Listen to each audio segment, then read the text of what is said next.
Ta vie actuelle t'épuise, tu te retrouves dans un quotidien ennuyeux et pourtant, tu doutes de ta capacité à créer une nouvelle réalité. Tu voudrais, hein? Mais t'es là, bloqué, dans tes doutes, tes pensées. Laisse-moi te poser cette question. Est-ce qu'un moment de doute, un seul, peut tout faire basculer? Reste bien jusqu'à la fin de cette vidéo pour capter les subtilités de ce raisonnement. Hello, moi c'est Dilara Eslem, j'ai toujours eu de grandes ambitions et des croyances qui m'empêchaient de les réaliser. Pendant 2 ans, j'ai été intérimaire dans une usine et j'ai eu le temps, crois-moi, de réfléchir sur le temps qui passe, les regrets et même la mort. Il y a 1 mois, j'ai décidé de quitter cet endroit pour incarner pleinement ma vision, ce qui a donné lieu à cette vidéo. You need some déclic girl, l'abondance c'est partout. Aujourd'hui, je te partage les 4 étapes pour enclencher un shift de réalité. Reconnaître le doute. Quand il s'agit de se transformer, de créer une nouvelle réalité, puisque tout démarre de soi, l'ego ou le personnage, là, tu l'appelles comme tu veux, va résister. C'est totalement normal. Il a toujours connu une manière d'être, de ressentir, de percevoir. Et là, toi, consciemment, tu lui apportes des nouvelles informations, des nouveaux repères. Lui, il aime pas du tout cet inconnu. C'est même très inconfortable pour lui. Alors, il va essayer de te détourner de la création de ta réalité. C'est là que les doutes apparaissent. Ce qu'il veut, l'ego, ou le personnage encore une fois, c'est garder le contrôle. C'est exactement à ce moment-là que les doutes vont apparaître. Sauf que grâce à cette vidéo-ci, tu seras capable d'observer l'émergence du doute pour pouvoir le transcender en quelque chose qui va te permettre d'enclencher un changement, de shifter ta réalité. Il nous est tous arrivé pendant ces moments de doute d'entretenir à l'intérieur de nous ce genre de pensée. De toute façon, tu vas échouer, donc n'essaye même pas. Puis, t'es pas assez bonne, t'es pas assez capable, t'es pas assez intelligente. Et qui tu es surtout pour mériter une vie meilleure. C'est horrible de penser comme ça, hein. Mais le pire, c'est de se rattacher à ces pensées-là. Mais laisse-moi te dire un truc, ces doutes, ces pensées ne t'appartiennent pas. Ce sont les mémoires d'un passé que tu as un jour cru comme étant vrai. Un jour, tu as entendu ces croyances et tu t'es dit « Ouais, en fait, ces croyances-là, elles m'appartiennent. » Mais elles t'appartiennent plus. Elles font partie d'un passé. Toi, aujourd'hui, tu as décidé d'incarner une nouvelle identité pour t'autoriser à vivre une nouvelle vie. Ces pensées, tu les as héritées. C'est peut-être ton entourage qui te l'ont dit, sur base de leur perception et leurs croyances. Ce que je veux que tu retiennes ici, c'est que l'ego, c'est pas ton ennemi. Il essaye juste de te protéger à sa manière. Il ne connaît que ton passé. Il n'arrive pas encore à percevoir ta lumière. Mais ton higher self, ton soi supérieur, lui, il le sait. Il le sait que tu portes une essence divine, que tu es destiné à vivre une vie plus lumineuse et il t'insuffle ses idées quotidiennement. Alors écoute la voix de ce higher self qui connaît tout au potentiel et connecte-toi à lui. Ton ego, après, il ne pourra que s'habituer à cette nouvelle identité. Tu ne peux pas vivre un shift de réalité si tu ne te sécurises pas. Ton système nerveux, vraiment, tu dois apprendre à le réguler. Ça passe notamment par un mode de vie plus slow, plus conscient. Et surtout, rappelle-toi que si un jour tu as pu apprendre, tu peux désapprendre. Alors oui, le 1er avril 2025 dernier, j'ai décidé d'incarner ma vision, mais je n'aurais pas pu être alignée avec ce choix si je n'avais pas douté. Ce shift de conscience n'aurait pas pu venir si je n'avais pas observé mes doutes pour les transcender. Laisse-moi te donner un extrait. J'ai fini ma journée de travail et du coup ça fait 2 heures que je cogite en me disant est-ce que je fais le bon choix? Est-ce que je devrais vraiment quitter cet endroit? Parce qu'évidemment ça me rapporte quand même un peu d'argent. Et en même temps je me dis non mais il faut que je reste ancrée. Le fait de quitter cet endroit et faire le deuil de cet endroit, ça va me permettre de m'ouvrir à de nouvelles choses. Réajuster son énergie à sa vision. Just go with the flow. Quand tu es aligné avec le cœur, tes actions inspirées vont apparaître naturellement à toi. Comme tu auras régulé ton système nerveux, tu vas être capable de les accueillir plus en conscience et de te laisser aller justement, laisser guider. Pour réguler son système nerveux, encore faut-il intégrer à l'intérieur de soi un espace de sécurité. Bon, on sous-estime beaucoup trop à quel point rester dans une situation qui nous procure de l'insécurité peut nous déséquilibrer et nous éloigner de notre vraie nature. C'était typiquement mon cas à l'usine. Tu sais, j'y suis restée pendant 2 ans, même si je travaillais pas tous les jours. J'allais là, c'était à contre-courant, à contre-cœur. Alors oui, dans cette société, on valorise le travail acharné. À quel prix tout ça ? À quel prix, vraiment? Certaines personnes n'osent même pas avoir de grandes ambitions. Et justement, la vision, ça nous demande de nous connecter à cet espace où tout est possible. Alors là, je vais te poser 3 questions simples. Est-ce que tu es connecté à ta vision? Est-ce que tu connais ta vision? Et est-ce que tu y crois suffisamment à ta vision? Un déclic, un seul, qui peut faire émerger des doutes d'ailleurs, peut te réaligner énergétiquement, émotionnellement et physiquement à ta vision. Mais pour ça, il faut vivre ce déclic. Ce déclic peut provenir de plusieurs façons. Soit un drame, ça arrive, une discussion avec quelqu'un, un podcast ou un contenu que tu as écouté qui vient profondément résonner à l'intérieur de toi.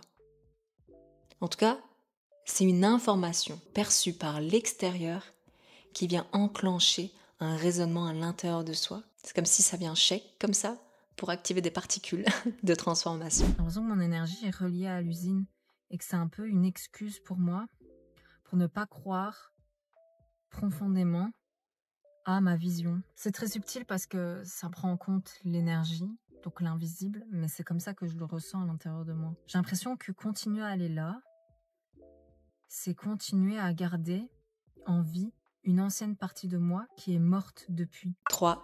Reconnaître les croyances. On porte tous à l'intérieur de nous des croyances qui ne nous appartiennent pas. Du genre il faut souffrir pour gagner sa vie ou c'est trop risqué d'écouter son cœur. Elles ont été transmises de génération en génération, dans la famille, dans l'éducation également. Derrière ces croyances, en réalité, il y a beaucoup de peur. La peur de l'insécurité. D'où l'importance de revenir dans un espace sécuritaire à l'intérieur de soi. Nos modes de vie sont totalement déséquilibrés. Ils engendrent du stress et nous désalignent de notre potentiel créateur divin. C'est pour ça qu'on a peur. On est déconnecté de l'amour. Et là où il y a de l'amour, il y a de l'intuition et des actions inspirées. Les croyances que je viens de te citer, peut-être que tu y as cru un jour. Peut-être qu'elles ont fait partie de tes assumptions. Parce que tu y as cru, tu as attiré à toi des situations pour venir te confirmer que ces croyances sont bel et bien vraies. Pourtant aujourd'hui, ces croyances, elles ne te servent plus. C'est parce que tu crois que c'est compliqué de gagner sa vie en écoutant son cœur que tu n'oseras jamais réaliser ce projet. Et quoi, tu vas mourir à 80 ans avec des regrets? Mais non merci.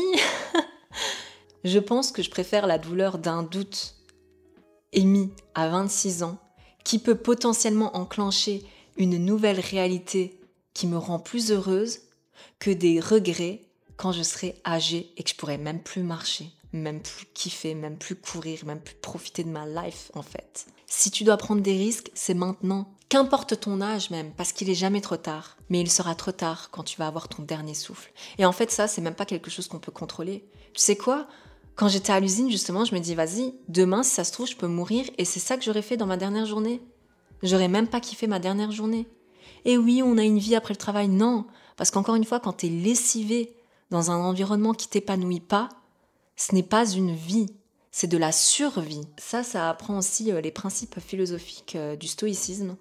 Honnêtement, je me suis pas énormément informée là-dessus, mais quand je vois des vidéos passer, ça m'inspire un peu, donc je balance cette info si jamais vous voulez pousser un peu plus les recherches. Je me suis un peu égarée du sujet, du point de base du coup qui était les croyances, mais on en est là en fait. Cette société nous conditionne à croire à la peur plutôt qu'à l'amour. Limite, on est obligé de vivre des vies de souffrance comme ça, juste au cas où. Apprends à t'abandonner à une nouvelle réalité. Loin des peurs, loin des conditionnements, loin du passé. Et rappelle-toi surtout que tu es un être illimité. Dieu t'a créé à son image. Je pense qu'il y a assez d'études scientifiques actuellement qui prouvent qu'en émettant une nouvelle énergie, on attire à soi une nouvelle réalité. Si tu refuses de changer alors qu'il y a plein d'informations de ce type sur Internet, alors désolé, mais le problème c'est pas les autres, c'est toi. Le problème c'est pas la société, c'est pas ton passé, ta famille, ton héritage. Non, le problème c'est toi. Waouh, je pensais pas que cette vidéo elle allait être aussi deep, mais honnêtement, guys, je parle full avec le cœur, je dis plein de choses qui sont même pas scriptées, et même quand c'est scripté, genre je me laisse aller, go with the flow en fait. Je cogite parce que ça me fait peur. Je cogite parce que je me demande si je suis capable de créer de l'argent de par mes idées. Parce que même si je sais qu'il y a une vie, un lieu où ça existe, je sais que j'ai encore des croyances à aller déconditionner par rapport à ça. Parce que j'ai l'impression que ça doit être compliqué, que ça doit être dur, que je dois en faire toujours plus, alors que je sais que fondamentalement ce n'est pas vrai. Étant donné qu'au fond du fond, ces croyances et ces actions ne sont pas alignées avec qui je suis.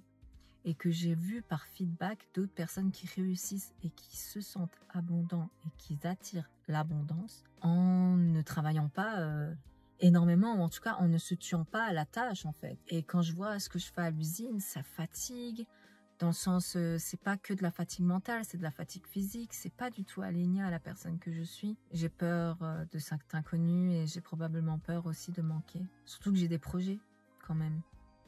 J'ai des projets de voyage, etc. qu'il faut financer. Il faut. Il faut. Ça sonne tellement genre, oh, il faut. Alors qu'en fait, non, ça pourrait être juste genre, ça vient. J'ai des projets de voyage qui viennent à moi et que je sais financer. Voilà, c'est le genre de déconditionnement que je dois apprendre à faire. Qui a dit que changer, c'était simple? Sûrement pas moi.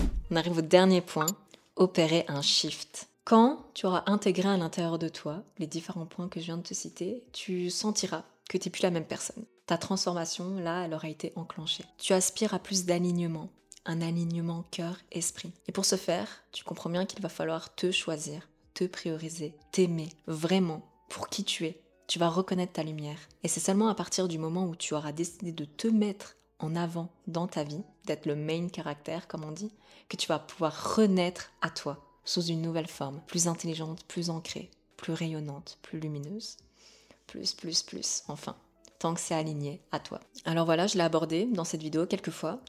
Tu vas devoir te créer une nouvelle identité. J'en parle d'ailleurs dans cette vidéo. On parle ici de self-concept. C'est cette nouvelle identité qui va te donner la force de traverser l'ombre, les doutes, les peurs, les conditionnements pour faire rayonner ta lumière. Cette lumière, elle est profondément connectée à ton essence divine, à ce que tu es venu incarner ici sur Terre. Et une fois que tu auras incarné cette unicité, tu vas voir que tu vas te mettre sur le chemin de ta destinée la plus lumineuse. Cette destinée-là, c'est pas une destinée qui est programmée en fait depuis des années, tu vois. Si tu perçois la vie subtilement comme moi, tu peux remarquer que dans ta famille, il y a des systèmes, des schémas qui se répètent de génération en génération. Des talents peut-être qui ne sont pas exploités. Que ce soit un côté artistique, entrepreneur, musical, enfin je ne sais pas, mais il y a quelque chose en fait.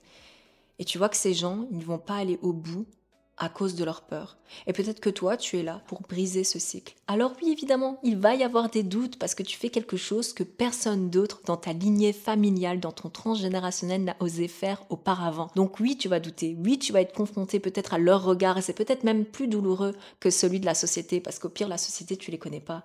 Mais ta famille, au fond, il y a un lien d'amour quand même qui vous unit. Donc tu as peut-être l'impression qu'en prenant un chemin différent, tu ne mérites plus d'être aimé par eux. Mais c'est faux. Il va falloir déconditionner ces couches.